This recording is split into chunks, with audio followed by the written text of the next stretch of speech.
Hello, Beb. Hi Beb, ano yan? Baka may extra ka dyan. Pangbayad ko lang sana sa school para makapag-exam na ako. Ibabalik ko naman agad sa 1 linggo. Ay, pasensya ka na, Beb, ah. Wala din ako ngayon eh.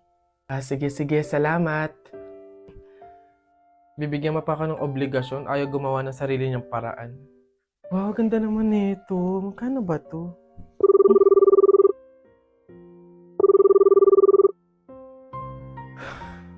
Hello, Beb. Oh, bakit? Ano ba yun? Beb, tatanong ko lang sana kung may extra ka dyan.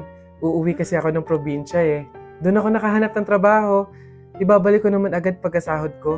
Wala, okay? Wala ako ngayon. Ganun ba? Salamat, Beb, ah.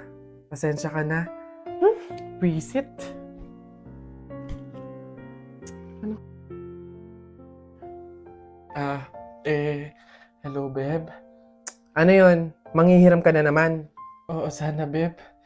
Kakapalan ko na yung mukha ko. Ihiram sa anak ko kahit magkano lang. Nandito kasi ako sa hospital ngayon eh. 1 week na akong may sakit. Pandagdag ko lang sana sa pampa-check up ko. Bakit ba lagi ka na lang sa akin lumalapit pagdating sa mga problema mo? Beb, ikaw lang kasi yung kaibigan ko eh. Oo, magkaibigan tayo pero hindi ibig sabihin nun ako sasalo ng problema mo. Wala ka bang pamilya? Doon ka na humingi ng tulong. Walang-wala kasi kami ngayon eh. Pero okay lang, Beb. Naiintindihan ko naman. Sumubok lang ako baka sakaling may extra ka dyan. Salamat, Beb, ah. Pasensya ka na.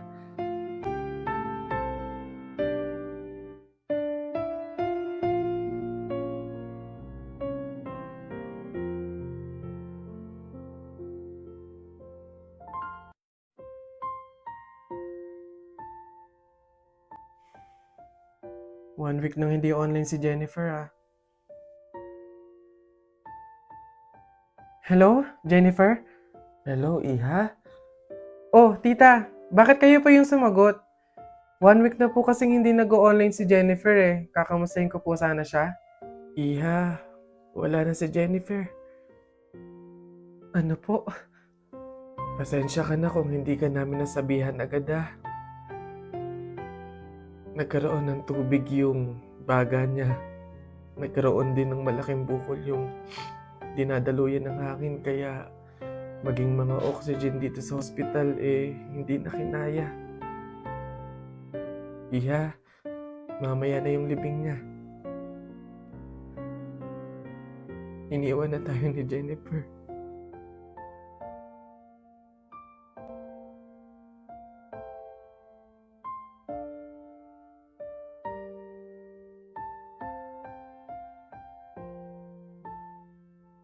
Yakult plus Mentos. Parang, ayak! Ano yun? Alam mo, parang nasasayang lang yung mga binibili ko sa inyo dito. Hindi naman masarap.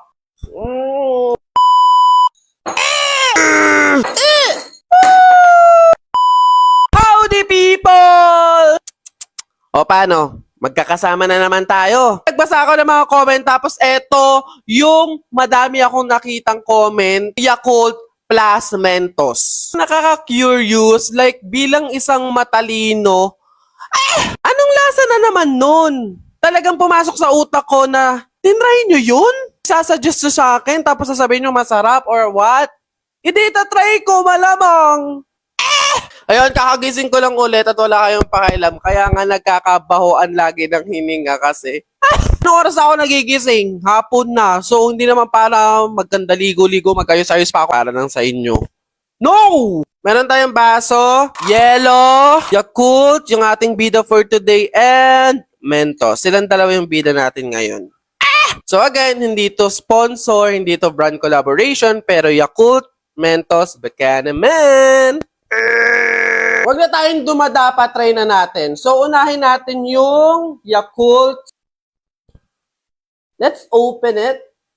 And, alam mo, parang nasasayang lang yung mga binibili ko sa inyo dito. Hindi naman masarap. Yung mga sinasabi ninyo. Imbis na inumin ko na lang to. Favorite ko pa naman to. Oh! Lagay ko pa ba yung mga basura dito para may display? Tingnan natin kung maganda tignan. Huwag na lang. Next, yung ating Mentos, ayan, iba't ibang flavor sila. Paano ba kasi? Feeling ko talaga maging proud kayo sa akin kasi nag-isip ako, sabi ko, anong Mentos? Yung mentol ba? Or yung iba't ibang flavor? Eh, naisip ko yung iba't ibang flavor yun for sure. Last is yung yellow. Para syempre, ano siya? Ice cold Yakumentos. Wala, parang okay naman siya sa patingin. Parang, ayak! Ano yun?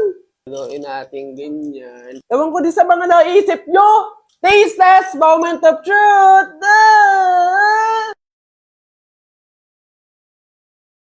Oh! Yakult siya, pero may different flavor. Andun pa rin yung pagka-Yakult niya kasi syempre mas madaming Yakult yung nilagay natin. Pero alam mo yung pumipitik, may pumipitik na ibang flavor na matamis. Oh my God! Hindi na siya yung masasabi na yung Yakult mismo na natitikman nyo. Basta iba na siyang Yakult. Haluan na siya ng iba't ibang flavor, tapos matamis. It's a fact. Ayan, di ako nabigo. Yung Coke plus Mentos is masarap. Hindi siya weird. Pero kung nilagay ko siguro yung mentol na Mentos, sasabihin nyo na naman bobo ako. Talino na to. Try nyo na lang din.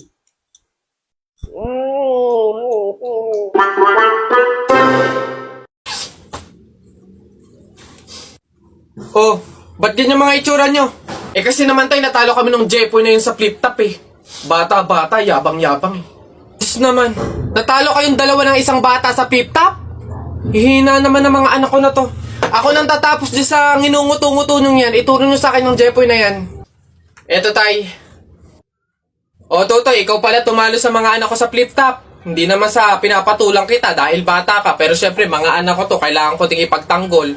O ngayon, tayo naman maglaban sa flip top, ano? O sige po, ako naman mauuna ha. O eto, nakita ko nanay mo nasa bintana, pinana ko, laglag ang nana. Yun na yun, Jepoy. O eto, nakita ko ulam nyo kagabi, tinola. Ayaw mo ng tinola kasi gusto mo, ihi ni Lola. Wala yan o ito. Short mo okay, damit mo okay, ngumiti ka lang na konti, kamukha mo na si Koke. Wala naman pala tong batang to eh. O eto, tingnan natin. Nakita ko tatay mo lumunok ng methamphetamine hydrochloride. Pinasabugan ko ng fireworks composed of strontium carbonate. Lumabas si oxide! Ang daya naman! Bakit parang pang matatalino na yung mga flip-top nyo? Sus, wala ka lang eh. Oh, bilang panghuli, dahil alam kong talo ka na, nakita ko nanay mo sa wish ko lang. Eto ko langot, sa'yo na lang!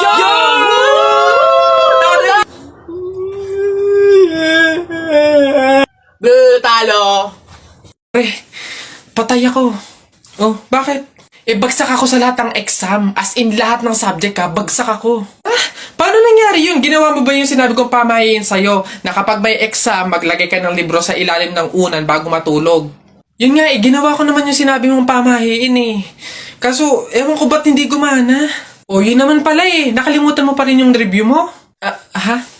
Ay, kailangan ba mag-review? Ay, naku naman. Naglalagay ng libro sa ilalim ng unan bago matulog kapag may exam para hindi makalimutan yung ni-review. Kaya pala hindi gumana. Akala ko maglalagay ng libro sa ilalim ng unan bago matulog para para magkasagot yung exam. Yung pala kailangan mag-review. Ay, Bona ka. Sorry naman mga people, no? So sabi sa mga comment, kailangan gawan ko doon ng part 2, ulitin ko daw. Ha? Ay, oo nga.